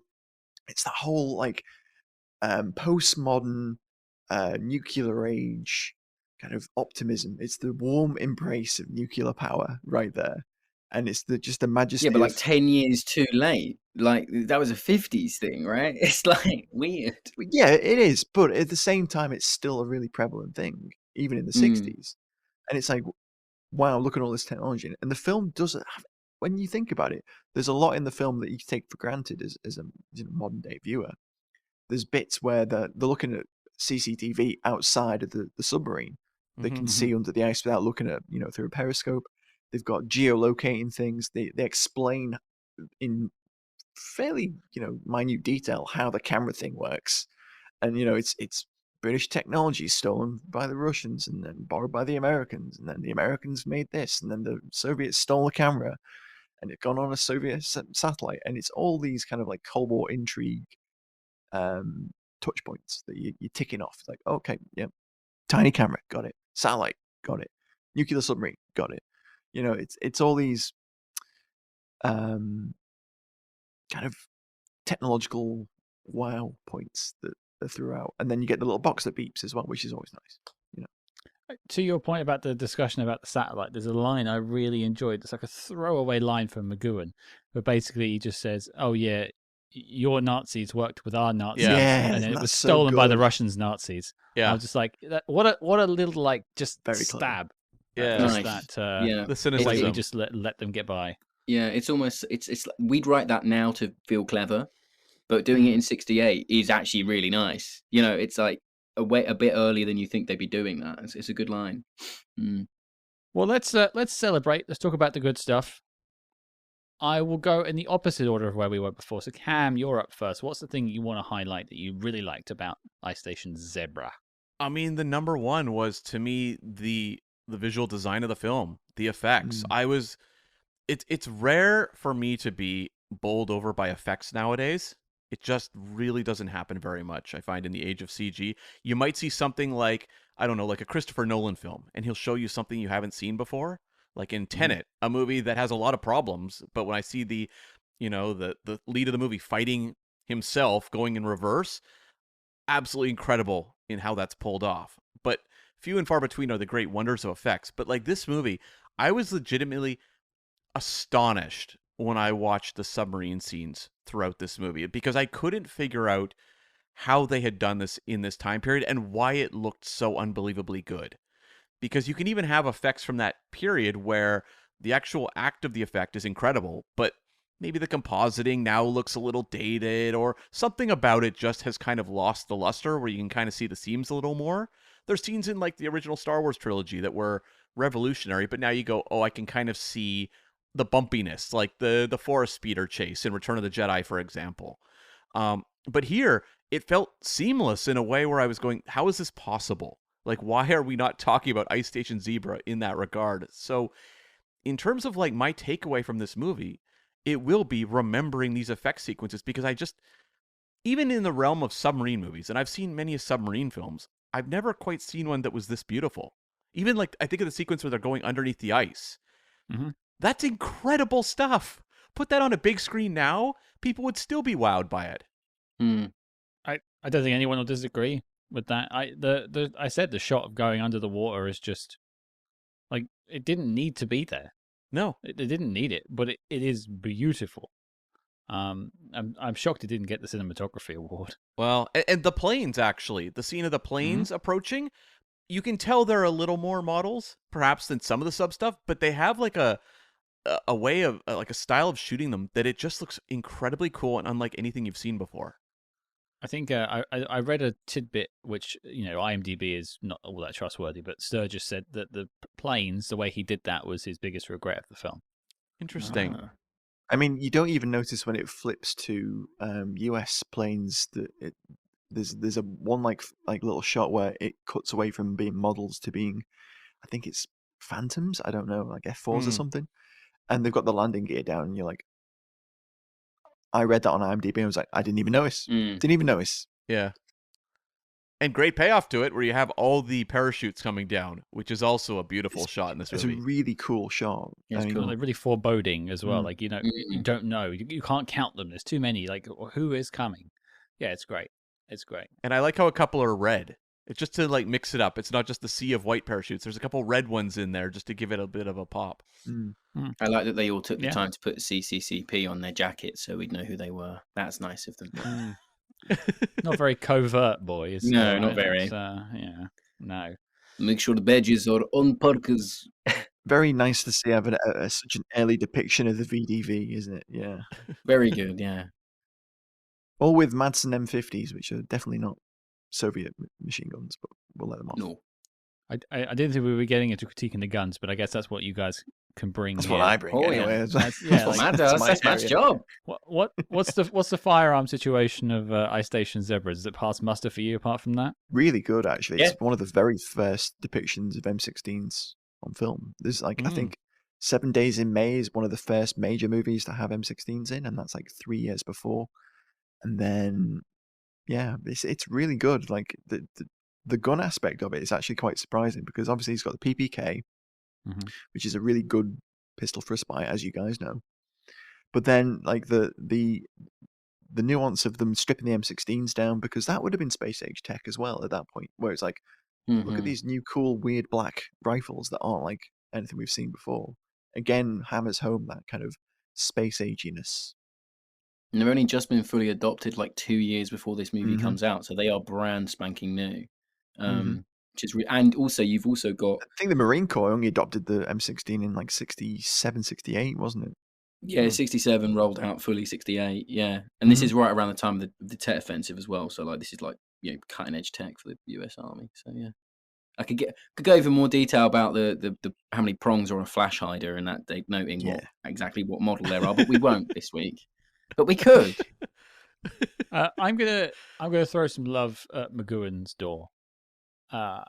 He's one of those actors that like people know him from The Prisoner and this, and that's really his two big tickets. I got one more, Braveheart. Oh yeah. I forgot he was in that. Yeah. Is he in that? He's the villain of Braveheart. He's like Longshanks, isn't he? Yeah. Sorry, McGoohan fans. Okay, I have seen Braveheart. It's technically my country, so.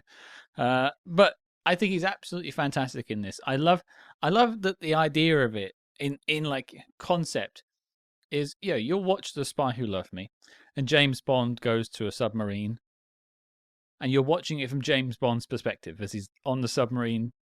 He's giving a briefing. They do the mission. Blah blah blah. This is that from the perspective of the people on the submarine, and this guy has turned up, not saying a word, and making them do stuff to risk their own lives. And I just love that sort of juxtaposition. It's really like, you talk about something like Torn Curtain, where Alfred Hitchcock's trying to put James Bond on blast. Like, this is a much more interesting way of putting James Bond on blast in a way.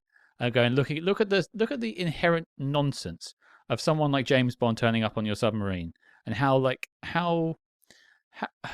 distrustful you would be to someone who purports to be working for British Secret Intelligence Services, but you have no proof, and you have to do stuff without any idea as to why you're doing it, and risk your lives for no reason whatsoever. And then you lose 2 soldiers, and it's just hand waved away as misfires. Like, what was those deaths for? I mean, it saved war, of course, but like, in the grand scheme of things, I don't think their families will take solace from that. They'll never know. Yeah. But like, I'll just finish on McGoohan, and you can jump in. I think there's a ton of great sequences. We mentioned like the talk on the basement, it's all torched and stuff. I just love that moment where he is sat there after they've just blown the torpedo, and he's just talking calmly to the captain, and he's like, we'll fire another torpedo, and then he goes, "Get me there!" and just screams at him. It's like, oh, all right, then this guy's got a temper. Like, is he a baddie? Or again, it's rising that tension level for you. And you don't think he has it in him, but then McGoohan just grabs you by the throat for that second. I liked how he was duped too. How it was, him getting hit with the crowbar and then shooting Jim Brown. Like, he wasn't like the character who knew everything and pulled off his mission flawlessly. He was someone who was human and could make mistakes. Yeah, still fallible. Well, they set him up as this quite knowledgeable guy. He knows about rifles. He knows about spycraft. He knows about how to sabotage a torpedo tube on a nuclear submarine. He knows about all these things, so you kind of assume that he's going to be infallible and that he's not going to fall, foul of Vasilov or whoever might be the bad guy. Well, then we'll go to Robbie. No, it's Matt next. I'm sorry, Matt. What's your like? I think, again, it's the cast and the visuals. The visuals are amazing. That if you go through the visual effects team, if you have a look on their IMDb credits, it's an insane list of stuff. The art director and production designer, J. McMillan Johnson, was nominated for Ice Station's era, but he had 5 Oscar nominations and a win. He also worked on Rear Window and To Catch a Thief with Hitchcock. So the production design on it is amazing. The mise en scène in the submarine is it just feels amazing. It's set apart from stuff like Crimson Tide or Hunt for Red October or some of the earlier World War II submarine set movies. It has this clean, very functional vibe to it where they're in the CIC and like he's plotting on the map table and there's like a little light that he flicks on and off. Periscopes at the back. They're looking at a CCTV TV camera. They've got the 2 guys that are manning the controls, and it's very clean. It's very linear in the way that they shoot all of the sub sequences because it's clearly shot from the side. Classic submarine like filming. But at the same time, when that front compartment fills with water, you really do feel like that room is filling up with water. It feels very good. The panic. McGoohan's still there in the background, like sauntering around, like doing things, and you get this feeling that he knows what's happened. He's going to try and sort things out, but they can't do that until the crew, the very competent crew that you were talking about, Scott, is procedurally going about we're going to rev the reactor to max. We're going to take it near critical, and hope that brings the nose up so the pressure equalizes a little bit, so we can save these guys in the front compartments. I think that is one of the best submarine sequences of any film, really. I think it's really, really, really good. That's probably the strength, one of the big strengths of the film for me. I can't fault that either. Robbie, bring us home. Well, for me, I think I'll echo Cam, really. It's that cinematography at the start, and how the use of a Dutch angle or two really gives the impression that this sub is diving or it's not diving. And we know that none of them guys are at a 40-degree angle, but it's just simplicity. And sometimes in film, the simple shots are the best. And I think this really holds up visually. And I really love those submarine sequences. I think they still hold up today. They're really, really well done. And this whole, what you said, Scott, about sort of like the ability of the crew, it feels real. Like it feels like we're in with these guys. It's not just like your typical I need a team kind of movie where you've got the demo expert, you've got the femme fatale, you've got the guy who's good at sniping. They all feel like they really should be there. McGoohan does do this as a job. Faraday is a career sub captain, and it adds to their legitimacy as a team going forward. So for me, it's that first sequence when they're on the sub going to Ice Station Zebra, not necessarily when they get off. But yet again, I do like the reveal at the end where Vasilov is the double agent anyway. It was the Russian all along, because why wouldn't it not be in an American-made Cold War movie? Like, of course it is. Like, but it takes its time for you to get there enough where you just start to doubt it a little bit. So I did enjoy that, and it earns it. Like it does gives you all that stuff with Ernest Borgnine, and it does set it up where it goes, oh, this does make sense. It's not one of those rug pulls that we see so many times on this show that they just do it for the sake of going, mask comes off, evil villain reveal. Like it is actually like, oh, like that hurts me because now I've lost a good character through one of the other characters. I like killing them because of this guy. Like I don't like this guy.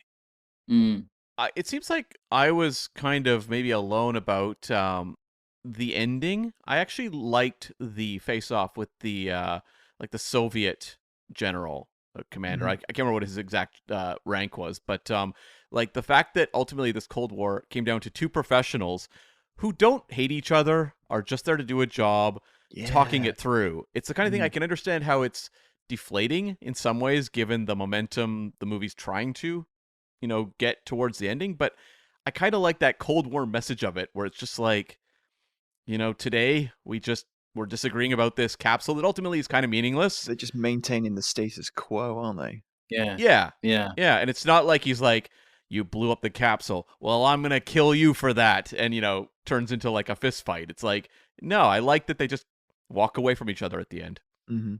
I will also add in, I really appreciate that the smartest man in this film is a Brit. Just, I mean, let's be honest. Come on. Big moves for an American picture, to be fair. Yeah. And I will leave us on this. And I'm not talking to you guys right now. I'm talking to all of you at home. The millions, okay, thousands, okay, hundreds, okay, just my mum, that are listening to this show. If one of you works in the film industry, I beg, nay, I plead, bring back intermissions. We interrupt this program to bring you a special report. Agents, where are you? Why do you hide? Follow that Patreon trail and make SpyHards your guide. That's right. From Spy TV reviews covering the antics of George Smiley, Jack Bauer, and the Slow Horses, to reviews of non-spy movies from your favourite spy actors, there's no more secrets over on our Patreon. But Cam, tell the listeners about this week's top secret broadcast. Well, Scott, this week on the Patreon, we are taking a look at an old favorite, in a sense. We are going to look at the 2019 pilot for the TV series Hannah, based on the 2011 Saoirse Ronan film, which made the knock list. Does the television show honor this great underseen film? We're gonna find out. So accept your mission and help support your favorite spy movie podcast at patreon.com/spyhards. But before we activate the fourth protocol, let's get back to the spy jigs. Okay, I hope you enjoyed that intermission. I hope you've had a cup of tea, been to the toilet, you're back, you're refreshed. It's time to talk dislikes. Let's dish some dirt. I'm going to go first. And let's be fair, we've kind of said a lot of this stuff. The one thing I think this film could do a little bit more of, and we haven't said anything really about this, is I think the character whose name I'm just going to grab, because I'm going to scroll through and get it, Jim Brown, Leslie Anders, Captain Leslie Anders, could have done with a little bit more. I would like to have seen a bit more from him. I would like to have seen a little bit more too. I think he's really physically in that role, but then the dialogue that he has doesn't give him a lot to work with. I think he's very good in that role, in that he immediately steals the scene when he appears. If he'd had a little bit more exposition and dialogue and building out of his character, I think it would have been even better. But I think he's physically great. He steals the scenes that he's in. I feel like they were leading to something between him and the lieutenant. Like there was going to be some sort of head-to-head about like just how they handled the teams differently. Yeah.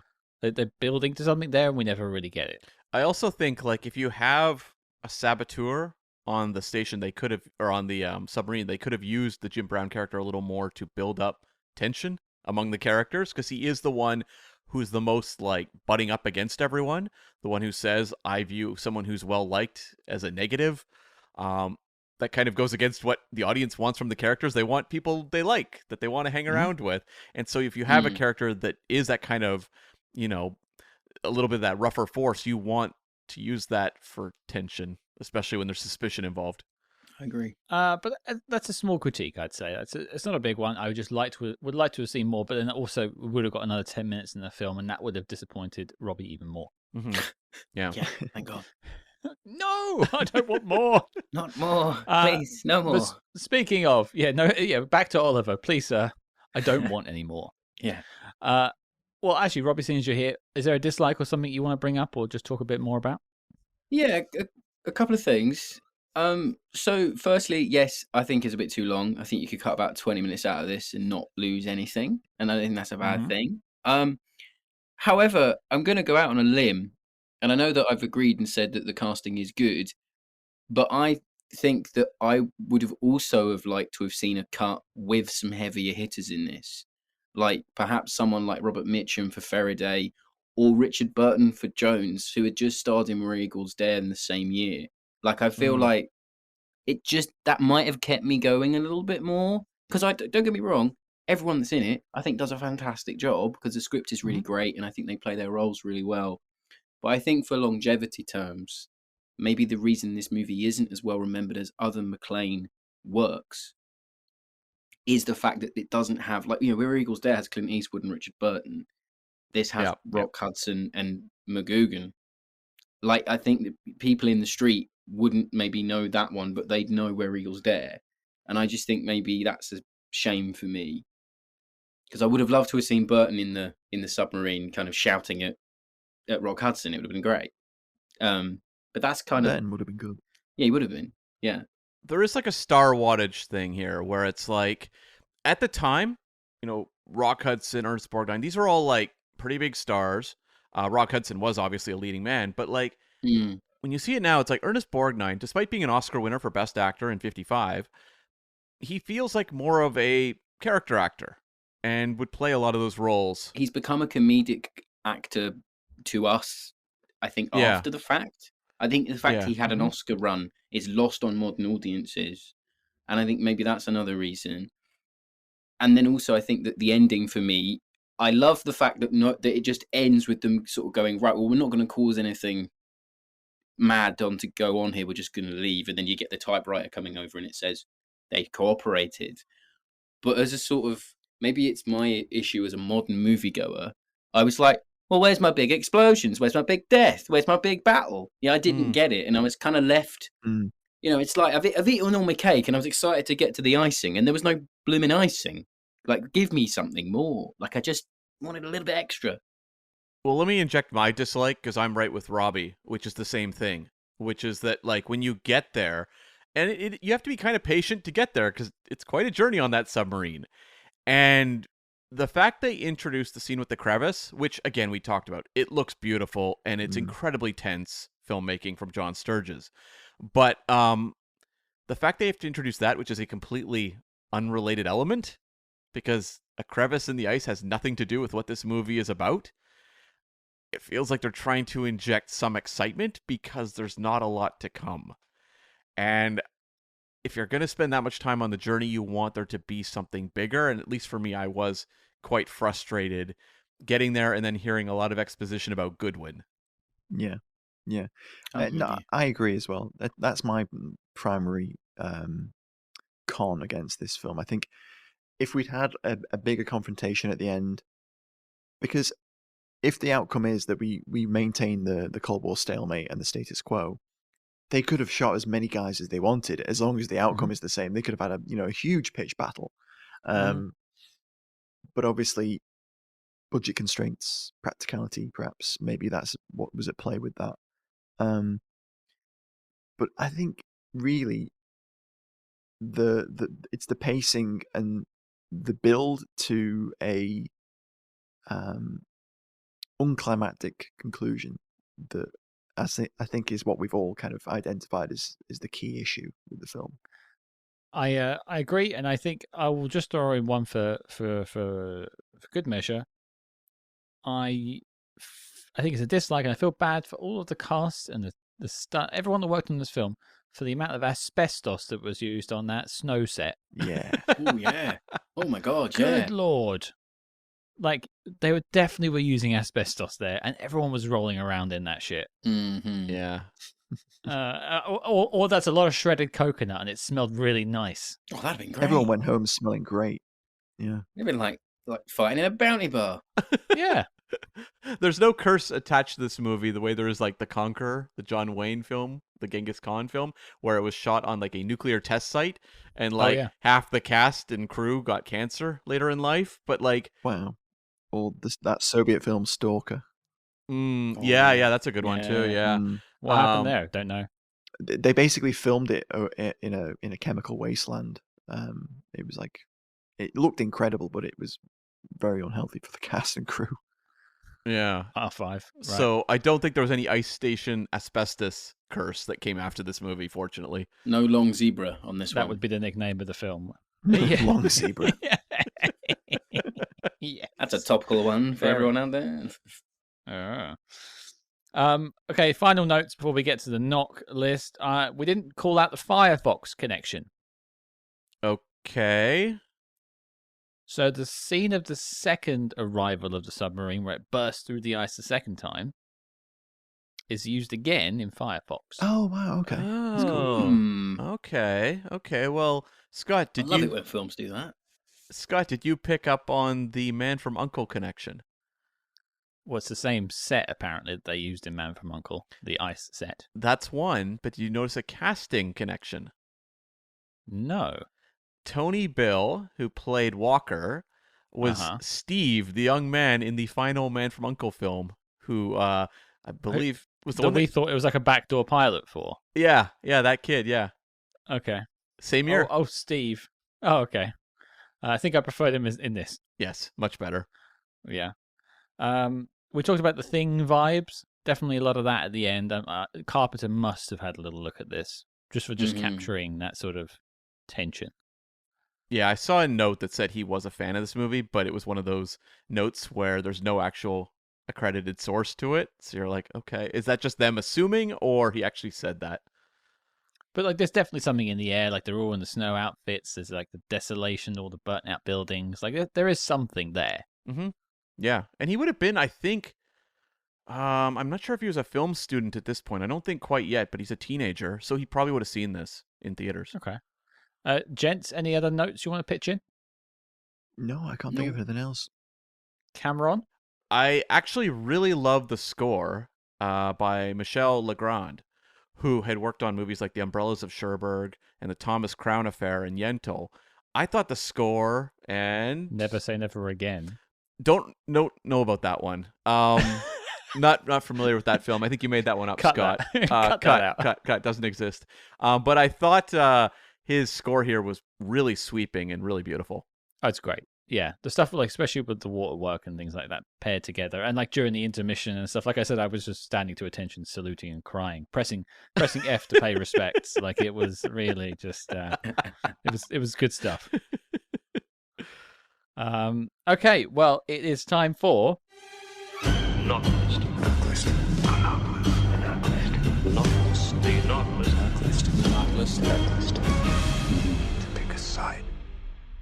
That's right, the knock list, the need to see official classics of the SpyHards canon.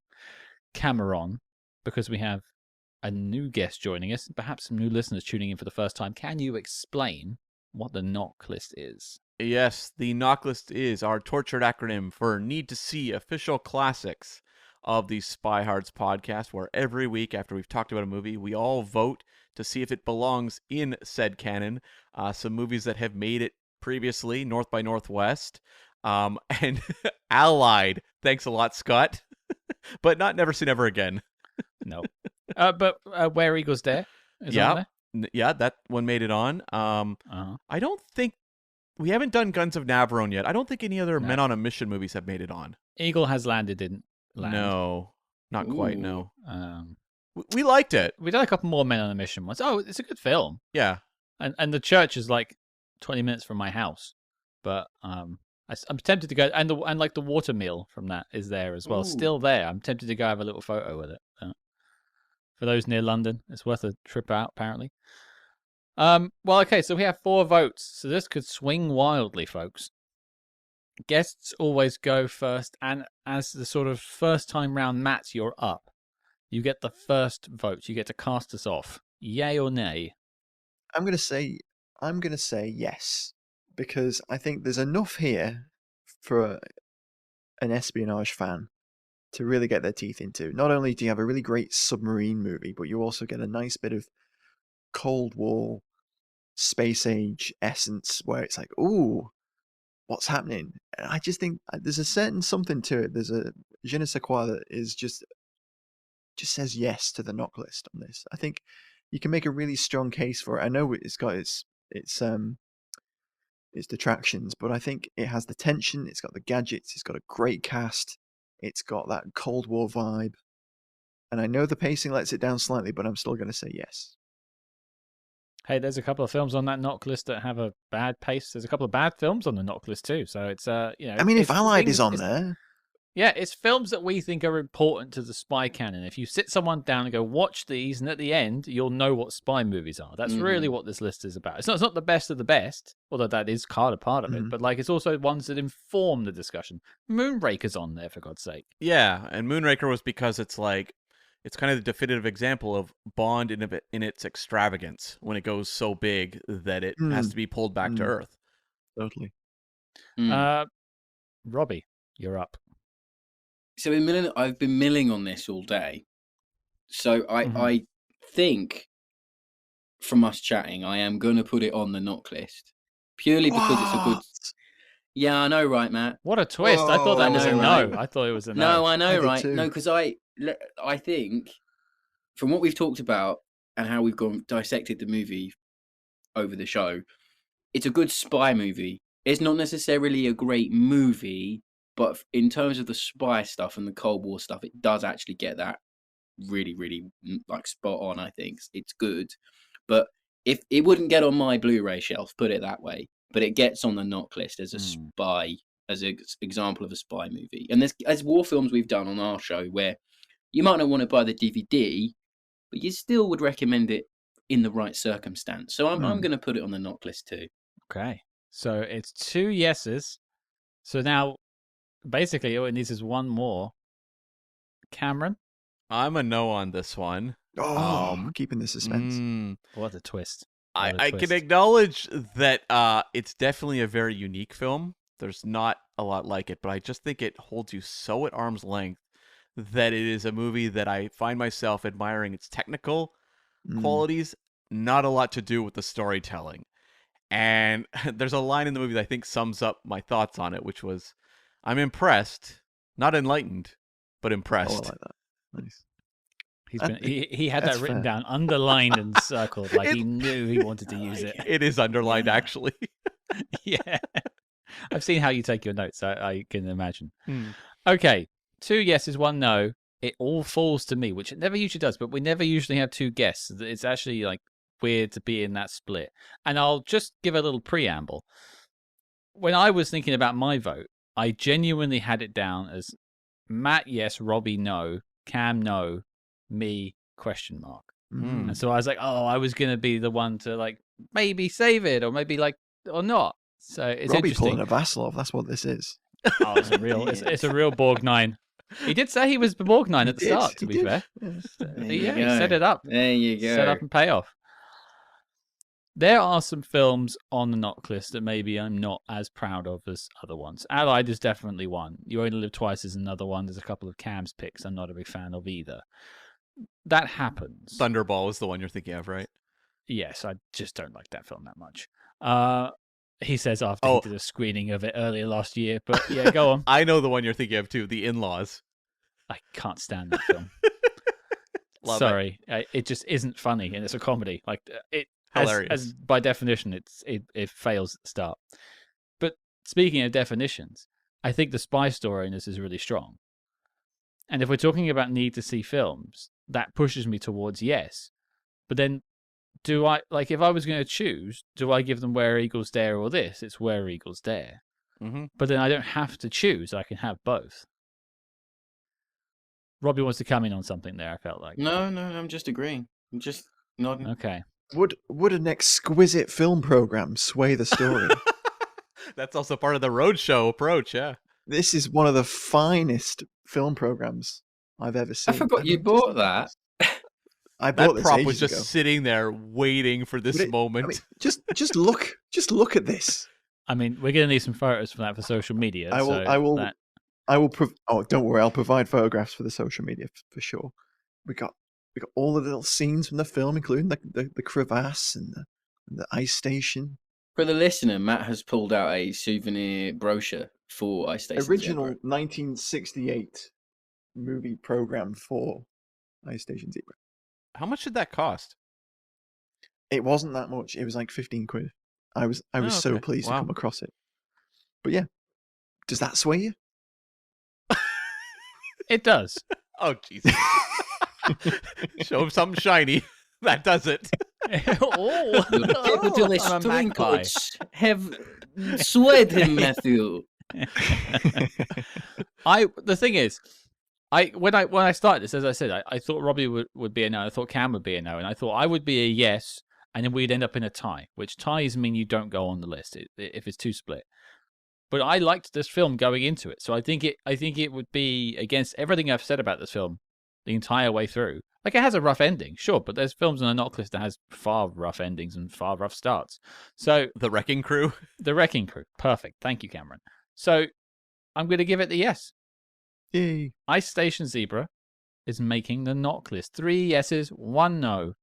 That's the stamp of approval. Justice for Hudson. Justice. Yeah. Sorry, Cam. Yeah, I don't know. It's funny you mentioned that, Robbie. I don't know how many other opportunities we'll have to even talk about Rock Hudson in terms of spy movies. He didn't have much. Well, Rock, you rocked our boat. Like it. Jesus. That was the tagline for Under Siege, actually.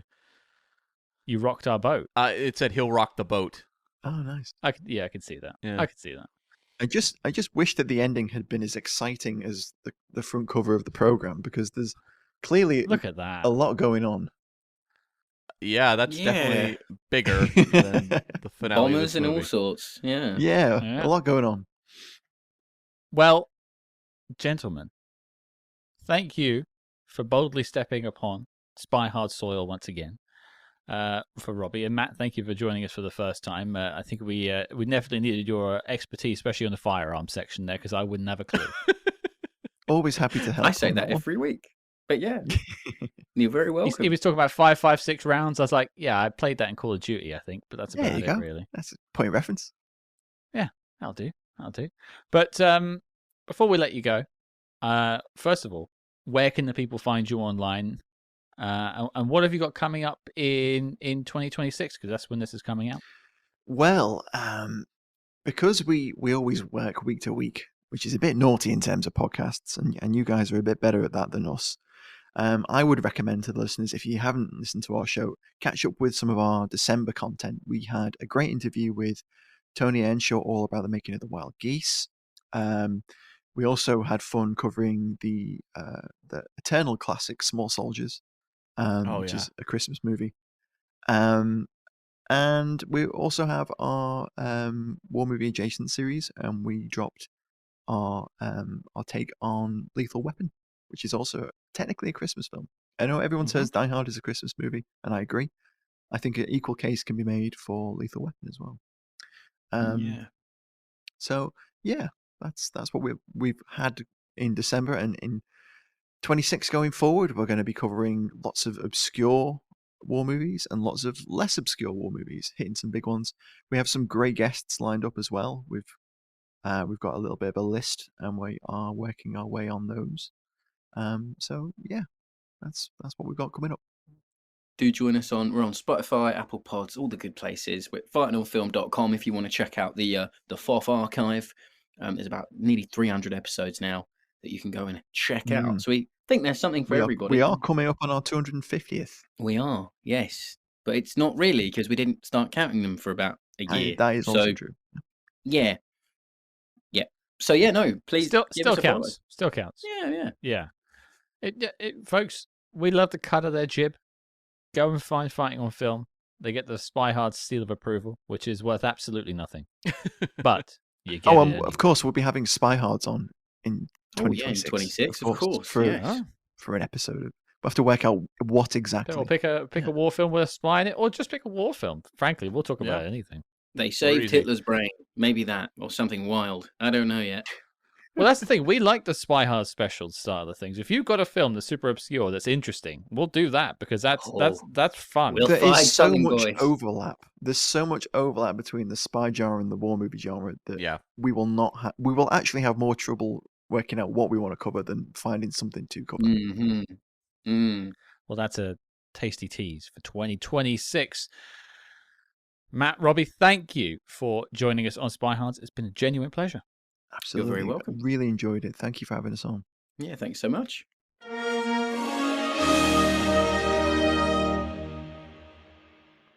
Well, there you go, folks. That was Ice Station Zebra. I hope our reception to the film wasn't too frosty. Well, it depended on where you sat. This was an interesting one where it was a legitimate butting of heads over the knock list. And so, we had kind of a soft launch on this more interactive version of SpyHards. I don't know how many out there really had strong opinions about Ballistic X versus Sever not making the knock list. I think things may be a little different with Ice Station Zebra.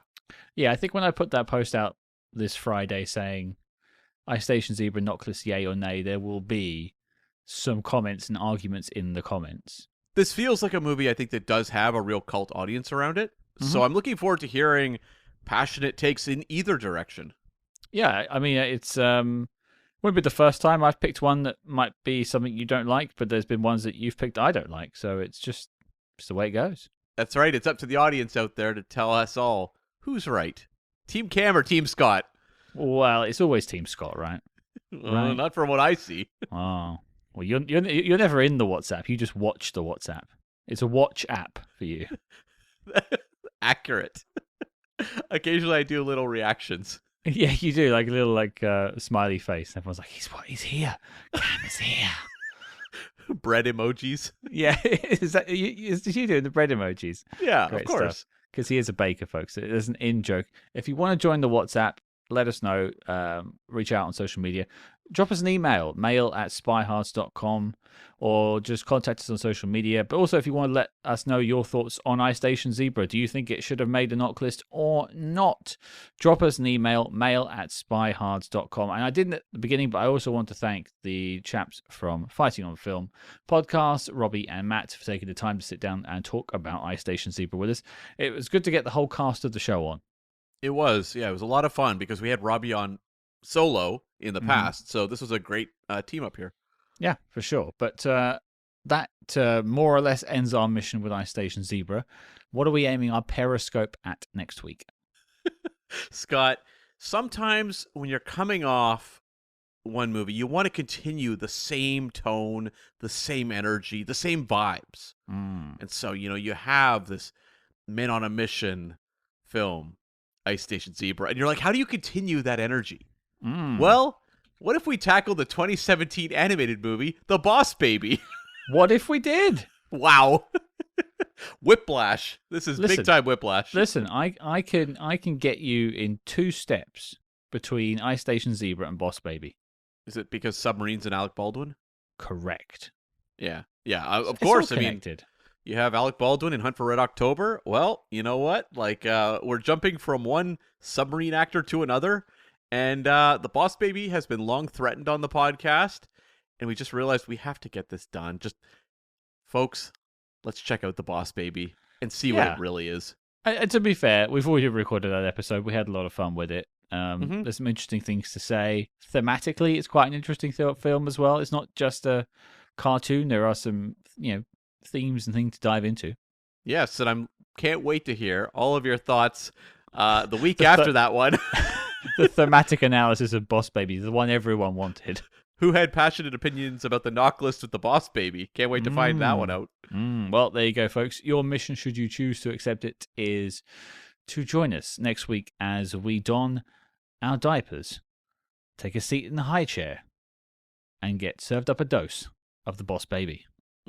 But let us know your thoughts on Ice Station Zebra, if it should have made a knock list or not, or your thoughts on the episode, or any recommendations for films, anything you want to do, reach out to us. Our mailbag is now open, and if it's a funny enough comment, we'll read it out on the show, mail@spyhards.com. And of course, don't forget to continue our conversation on social media. You can find us wherever you get your social media at SpyHards, that's SpyHards. And speaking of staying with us, come and join us over on our Patreon, patreon.com/SpyHards. There'll be links to all these things in the show notes below. If you've got a couple of dollars spare, we'd love for you to come and join us over on the Patreon. Of course, it gets you access to the WhatsApp group, but it gets you access to over 100 bonus episodes as well. And most importantly, you'll be helping keep the lights on here and keep my fridge full of baby food to feed Cam. And of course, if you enjoyed the Men on a Mission action of Ice Station Zebra, we have Patreon episodes on movies like The Great Escape, Wild Geese, and Wild Geese 2. There was a real peak of Wild Geese and Wild Geese 2. Oh boy, was there. At least Barbara Carrera was there. She was. Yeah, that was a lone highlight in that one. Yeah. Spoiler. Yeah. Come and join us and you can find out how much Cam hates Wild Geese 2. Yeah. But until next week, folks, I'd like to send my thanks out to Patrick McGoohan for reminding us all that if you ever need to find the most intelligent person in the room, look for the British guy.